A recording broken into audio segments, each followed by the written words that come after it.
If you're an entrepreneur like me, you have probably at some point asked yourself this question: how on earth do I become an entrepreneur? And maybe you're past that. Maybe you have undergone some immense personal growth, and now the question is, how do I come up with a business idea? This is completely normal. It is okay. And I think this sort of dilemma exists for a couple reasons. First of all, in our society, we're kind of taught two extremes when it comes to how we can work. On one end, you can work a 9-to-5 job for about 40 years, retire and get on a pension, and then, die.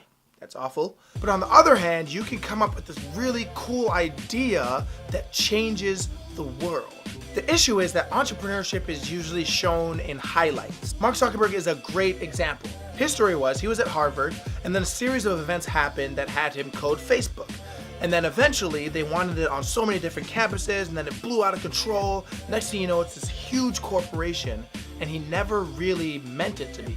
The problem is it's very rare for those type of things to happen, and that's not really the model for entrepreneurship. So what happens if you want to be an entrepreneur but you just don't yet have an idea for a product? The good news is every single person has something that they can offer to the world at this exact point in time.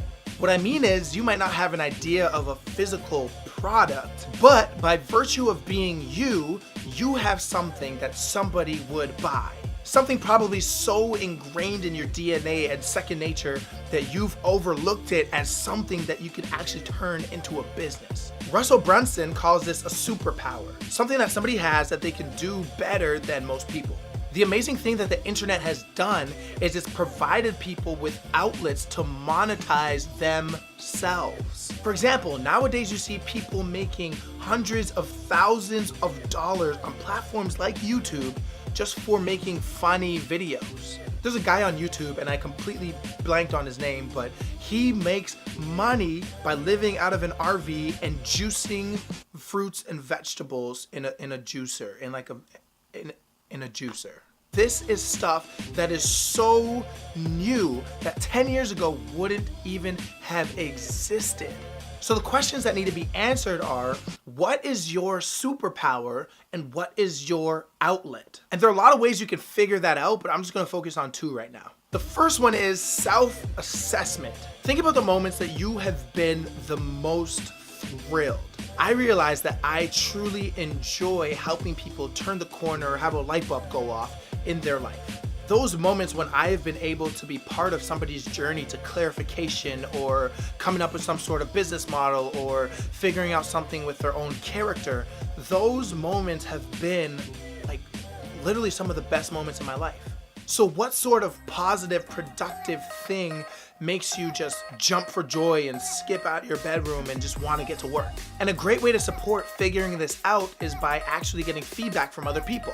And if you can, get stranger feedback. Strangers very rarely will lie to you, but people in your friend group or your family will probably want to preserve your emotions, so they'll tell you you're good at things when you might not be. So if you can, think back to the things that strangers have told you. One of the most common pieces of stranger feedback I've ever received is on my speaking. Whether I've been speaking at church events or a sales pitch or a presentation, one thing that a lot of people have told me is that they love the way that I speak. So one day when I was doing this very exercise, I thought back and I just made a list of all the things that strangers have ever complimented me on, repeatedly.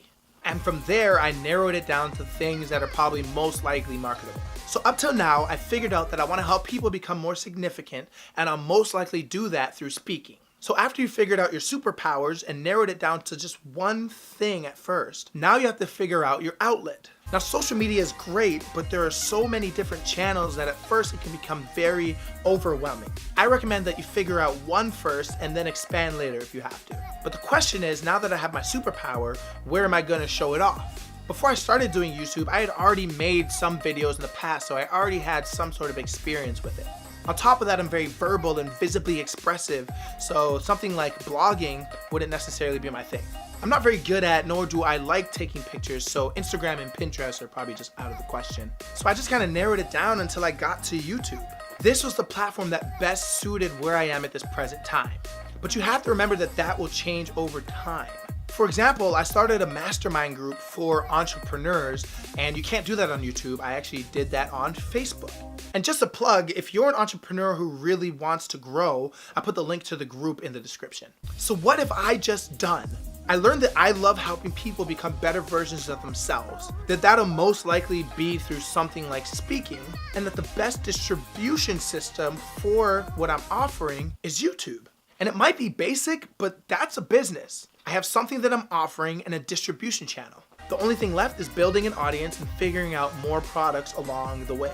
Look, you do not have to wait for this game changer idea to fall on your lap. I'm not saying that those things won't happen, because I really believe that they can and they do. But what I am saying is you don't have to wait for that. You have something that you can offer today that you can turn into a brand or a business that can positively affect people through the multiple distribution channels that you already have at your fingertips.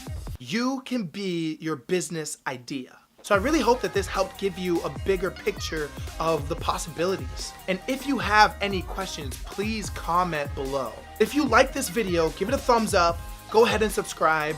And yeah, I'll be back with some more content pretty soon. Till next time.